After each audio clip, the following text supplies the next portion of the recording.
नमस्कार, आप देख रहे हैं यूट्यूब चैनल जी गुरुजी। आज हम पढ़ेंगे कक्षा 8वीं विषय संस्कृत का त्रयोदशा पाठ अर्थात पाठ 13 रामगिरी पर्वत के बारे में हम पढ़ेंगे। तो देखिए, छत्तीसगढ़ प्रदेशस्य उत्तरस्याम दिशि मुकुटम इव सरगुजा मंडलम स्थितम अस्ति। छत्तीसगढ़ प्रदेश के उत्तर दिशा में मुकुट के समान सरगुजा जिला स्थित है। यहाँ पर मुकुटम धन ईव संधि विच्छेद करेंगे तो ईव मतलब समान या तरह होता है। छत्तीसगढ़ प्रदेश सस्य में षष्ठी विभक्ति है, कारक चिन्ह है का के की, तो यहाँ छत्तीसगढ़ प्रदेश का। रत्न गर्भ भूभागो अयम वन्य शोभाम अपि धारयति। रत्न को अपने गर्भ में धारण की हुई यह भूभाग वन्य शोभा को भी धारण करती है। धारयति मतलब धारण करती है, वन्य शोभाम अपि मतलब वन्य शोभा को भी। अत्र अनेकानि ऐतिहासिक पुरातात्विक स्थलानि सन्ति। यहाँ अनेक ऐतिहासिक पुरातात्विक स्थल हैं। तेसु अन्यतम रामगिरी रामगढ़म, उनमें से रामगिरी भी एक है। तेसु मतलब उनमें से। इदम स्थानम अंबिकापुरात् 45 किलोमीटर दूरे दक्षिण दिशि वर्तते। यह स्थान अंबिकापुर से 45 किलोमीटर दूर दक्षिण दिशा में है। 45 मतलब 45। रामगढ़ पर्वते हस्तिपोला सीतावेंग्र जोगीमाढ़ लक्ष्मणवेंग्र इत्येतानि महत्वपूर्ण स्थानानि सन्ति। रामगढ़ पर्वत पर हाथीपोल, हस्ती मतलब होता है हाथी, हाथीपोल, सीतावेंग्र, जोगीमाढ़ा, लक्ष्मणवेंग्र इत्यादि महत्वपूर्ण स्थान है। हस्तिपोलेति 180 फुट परिमिता प्राकृतिक सुरंगिका अस्ति। हस्तिपोल में 180 फुट क्षेत्रफल की प्राकृतिक सुरंग है।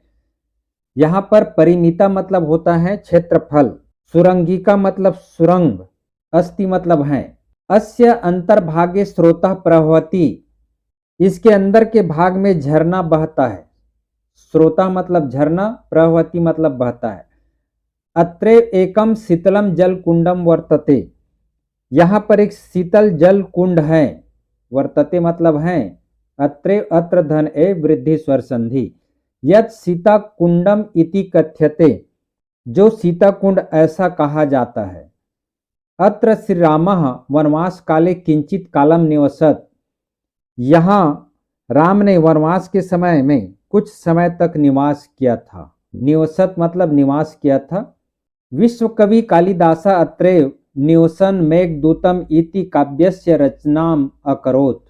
विश्व कवि कालिदास ने यहीं रहते हुए, अत्रैव निवसन मतलब यहीं रहते हुए, मेघदूत काव्य की रचना की। रचनाम अकरोत्, अकरोत् मतलब की।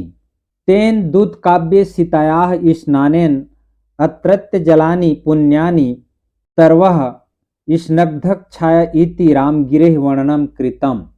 उन्होंने दूत काव्य में सीता के स्नान से यहाँ की जल की पवित्रता, वृक्षों की घनी छाया, इस प्रकार या ऐसी रामगिरी का वर्णन किया है। अर्थात यहाँ पर देखिए तेन उसके द्वारा मतलब कालिदास जी के द्वारा। पुण्यानि मतलब पवित्र, तरवह मतलब होता है वृक्ष, स्नग्ध मतलब होता है घनी छाया। हस्तिपोल सुरंगस्योपरि एका नाट्यशाला अस्ति। हाथीपोल की सुरंग के ऊपर एक रंगमंच है। नाट्यशाला मतलब रंगमंच। जनाः याम सीता वेंग्रा इति कथ्यन्ति। लोग उसे सीता वेंग्रा कहते हैं। पुरातत्वविदः सीता वेंग्रा गुहाम ख्रीस्तब्दात् द्वितीय तृतीय व शताब्दी पूर्व प्राचीनतमा नाट्यशाला इति मन्यते। पुरातत्ववेत्ता सीता गुफा को द्वितीय या तृतीय शताब्दी की पूर्व पुरानी नाट्यशाला मानते हैं। प्राचीनतमा मतलब पुरानी नाट्यशाला इति मन्यते, नाट्यशाला इस प्रकार से मानते हैं। इयम नाट्यशाला बृहत् शिलाम कर्तृत्व निर्मिता। यह रंगमंच, नाट्यशाला मतलब रंगमंच, यह रंगमंच एक बड़ी चट्टान को काटकर बनाया गया है। बृहत् शिलाम, बृहत् मतलब बड़ी, शिलाम मतलब चट्टान को, कर्तृत्व मतलब काटकर, निर्मिता मतलब बनाया गया है। अस्याह रूपांकनम भरत मुनि नाट्य शास्त्रे कृतम, इसका रूपांकन भरत मुनि ने नाट्य शास्त्र में किया है, अर्थात नाट्य शास्त्र में भरत मुनि ने इसका उल्लेख किए हैं इस नाट्यशाला का। इयम नाट्यशाला आयताकार, इयम नाट्यशाला आयताकारः अनुमानतः आयामः लंबाई 44.00 फुट, विस्तारः मतलब चौड़ाई 15 फुट इति क्षेत्रे परिमिता। यह रंगमंच या यह नाट्यशाला आयताकार है, अनुमानित लंबाई 44 फुट और चौड़ाई 15 फुट के क्षेत्र में है। परिमिता मतलब क्षेत्रफल में है। अस्याः भित्तयः सरलाः द्वारम गोलाकारम अंतर्भागे प्रस्तर आसनानि सन्ति। इसकी भित्ति मतलब दीवारें सीधी और दरवाजा गोलाकार है।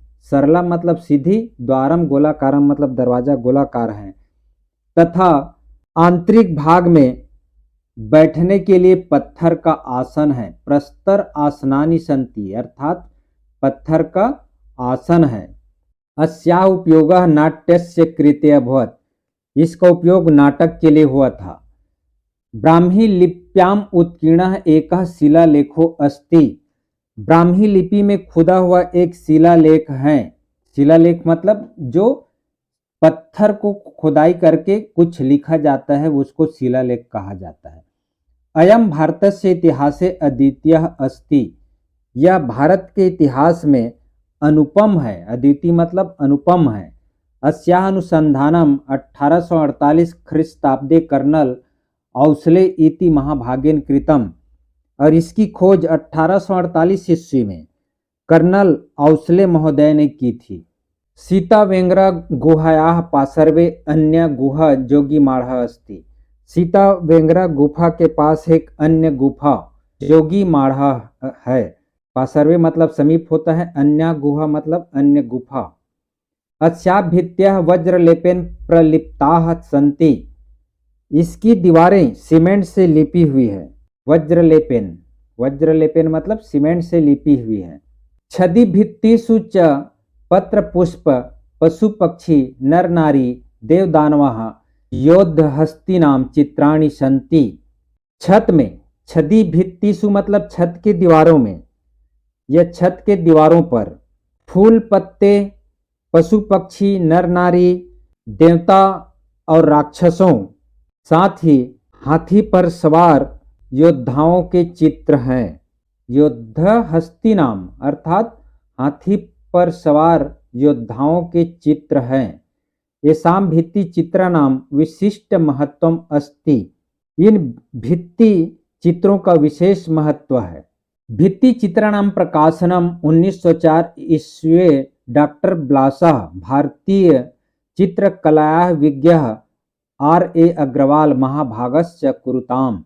दीवार के चित्रों का प्रकाशन, भित्ति चित्राणाम, भित्ति मतलब दीवार के चित्रों का प्रकाशन 1904 ईस्वी में डॉक्टर ब्लास और भारतीय चित्रकला के जानकार, विज्ञ मतलब होता है जानकार, R.A. अग्रवाल महोदय ने किया। महाभागः मतलब महोदय ने, अकुरुताम मतलब किया।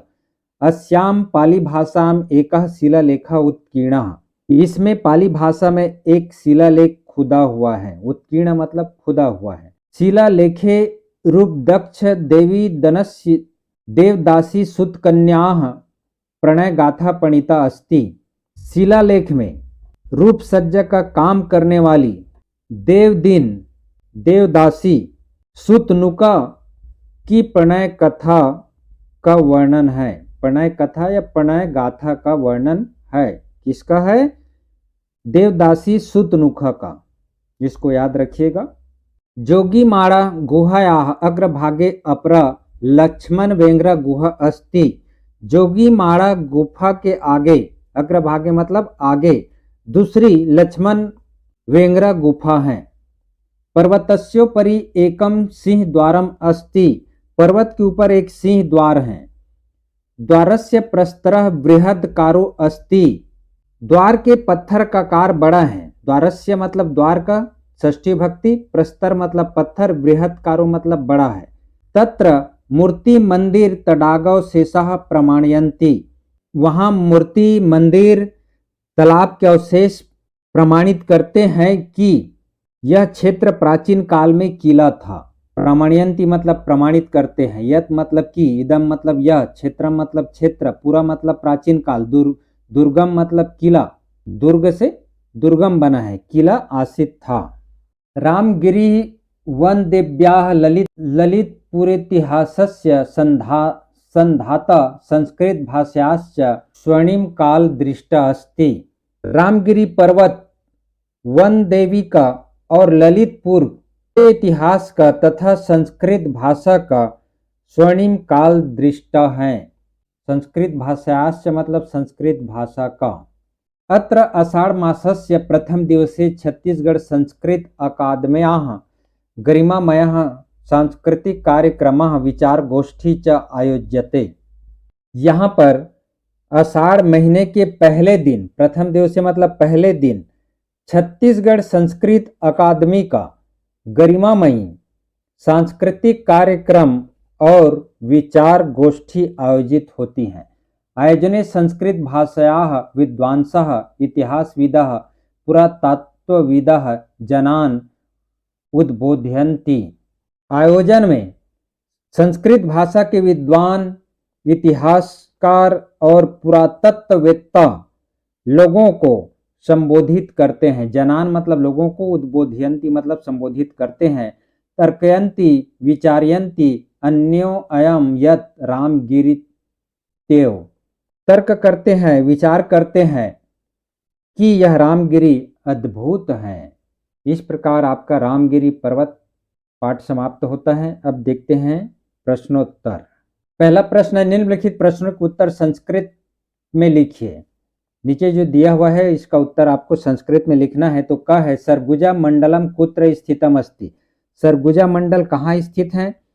तो इसका उत्तर है सरगुजा मंडलम छत्तीसगढ़ प्रदेशस्य उत्तरस्याम दिशि मुकुटम इव स्थितम अस्ति। अर्थात सरगुजा मंडल छत्तीसगढ़ प्रदेश की उत्तर दिशा में मुकुट के समान स्थित है। ख है, रामगिरी कस्मिन् मंडले स्थिता अस्ति। रामगिरी किस मंडल में स्थित है? तो इसका उत्तर है रामगिरी है सरगुजा मंडले स्थिता अस्ति। अर्थात रामगिरी सरगुजा मंडल में स्थित है। ग है, शीतलम जल कुंडम किम कथ्यते। शीतल जल कुंड को क्या कहते हैं? तो इसका उत्तर है शीतलम जल कुंडम सीता कुंडम इति कथ्यते। अर्थात शीतल जल कुंड को सीता कुंड कहते हैं। घ है, काम गुहाम प्राचीनतमा नाट्यशाला मन्यते। अर्थात किस गुफा को प्राचीन नाट्यशाला मानते हैं? तो इसका उत्तर है सीता वेंगरा गुहाम प्राचीनतमा नाट्यशाला मन्यते।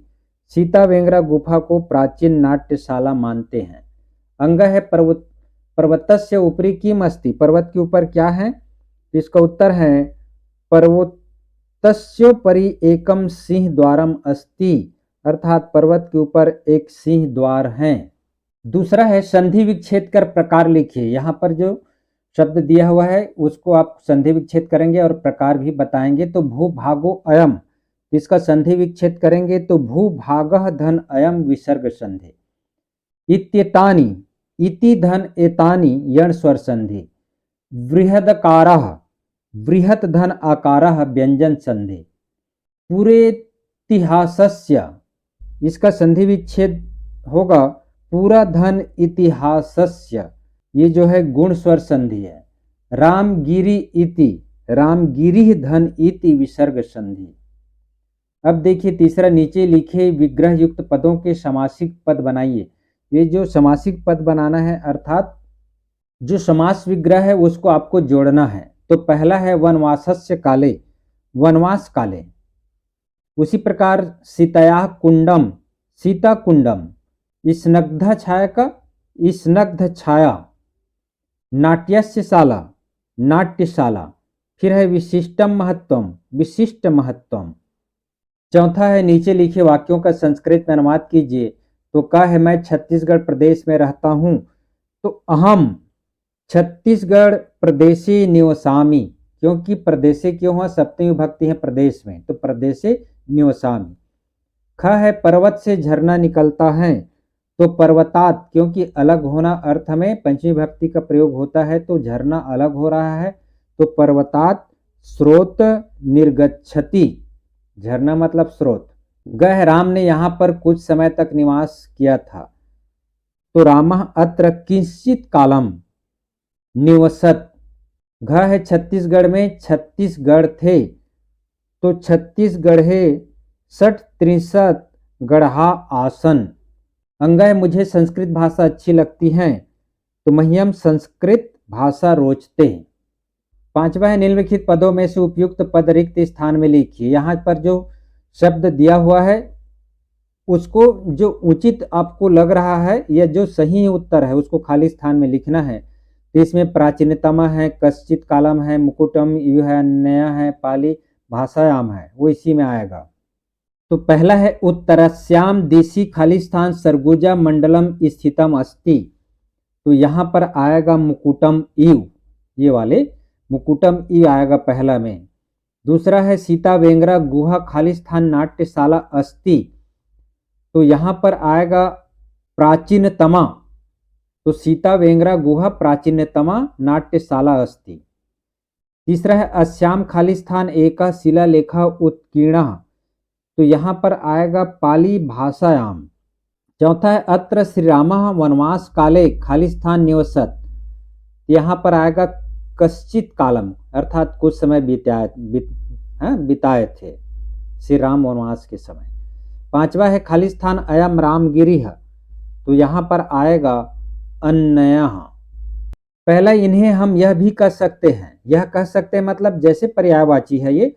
पहला है गिरी है तो इसको सानु भी कहते हैं, उसी प्रकार पर्वता भी कहते हैं। गिरी मतलब पर्वत होता है ना, तो इसका नाम लिखना है आपको। दूसरा है रामः राघवा, तो यहाँ पर हम रघुपति भी बोल सकते हैं, सीतापति भी बोल सकते हैं, तो इस प्रकार से आपको इसका पर्यायवाची लिखना है। रमापति भी बोल सकते हैं। तीसरा देखिए सीता जानकी, तो यहाँ पर सीता को और क्या क्या बोलते हैं, वैदेही, मैथिली भी बोलते हैं। चौथा है जलम, जलम को नीरम, वारीह, अंबु, इस प्रकार से बोलते हैं। दूसरा है विरुद्धार्थी शब्द लिखिए। अब विरुद्धार्थी मतलब विलोम शब्द लिखना है, तो शीतलम का होगा उष्णम, उष्ण मतलब गर्म, शीतल मतलब ठंडा, तो यहाँ पर उष्णम आएगा। दिनम का नक्तम होगा या रात्रि है, नरह का नारी। तीसरा है युगल पद, तीसरा है युगल पद। युगल पद मतलब जैसे जोड़ा है, युगल मतलब जोड़ा होता है ना, इसको समासिक पद बनाना है। जैसे राम सीता है, माता पिता है, बालिका बालका है, पत्रम पुष्पम है, देवा दानवा है। तो यहाँ पर देखिए सीतारामव, द्वंद्व समास आता है, समासिक पद बनाएंगे तो सीतारामव होगा। उसी प्रकार माता पिता, तो यहाँ पर पितरा होगा, एक शेष द्वंद्व समास जिसको बोलते हैं। उसी प्रकार यहाँ पर बालिका बालका होगा, फिर है पत्र पुष्पे होगा, देव दानवा होगा। इस प्रकार से इसका समासिक पद, अर्थात इसमें सभी में द्वंद्व समास है। 4 है पद प्रहेलिका, पद पूर्ण करना है आपको। जैसे शिला है तो यहाँ माँ आया है तो शिला लेखम। उसी प्रकार यहाँ पर चिन्हतमा है तो प्राचीनतमा आएगा। उसी प्रकार यहाँ पर है मेघ, तो यहाँ पर दूतम आएगा, मेघ दूतम। शिला लेखम, प्राचीनतमा, मेघ दूतम। उसी प्रकार गो है, यहाँ पर आपको होगा गोलाकार। उसी प्रकार यहाँ पर देवदासी, फिर है सुरम गीका, यहाँ पर सु आ जाएगा।